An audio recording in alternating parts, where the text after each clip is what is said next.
Sa pagpapatuloy ng ating balitaan, arestado ang isang lalaki sa tangkang pamamaril sa isang kagawad sa Davao City.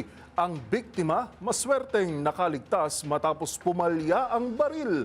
Yan at ang iba pang mga rumarapidong balita mula sa probinsya, hatid ng iba't ibang istasyon sa ilalim ng MBC Media Group.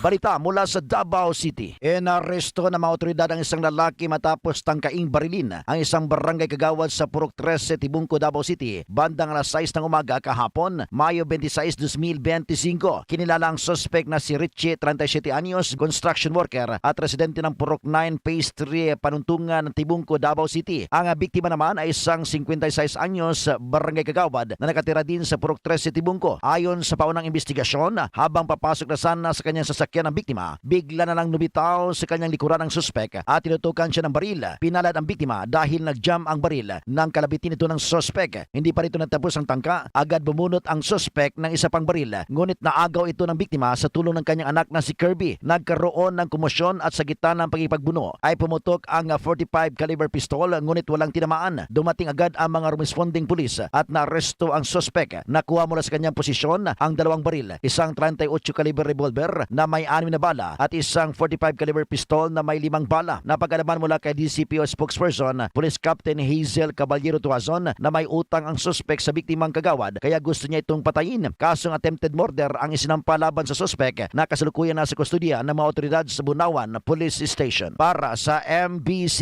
TV Network News, ito si June Suter. Una sa Pilipinas, una sa Pilipino. Ang mga naaresto kinilala na si Roland Kaduhada ng Manville Royal Subdivision, Barangay Tangob, lungsod ng Bacolod na nakuha sa kanya ang mahigit 436,000 pesos na marijuana o dried marijuana at 10 gramo ng umano'y shabu na more or less 68,000 pesos. Nahuli din sina Friends Tan, 25 anyos, residente ng Purok Mahimulaton, Barangay Banago, at Ryan Cristan Aluba, 25, residente ng Purok San Sebastian, Barangay Sumag ng nasabing lungsod.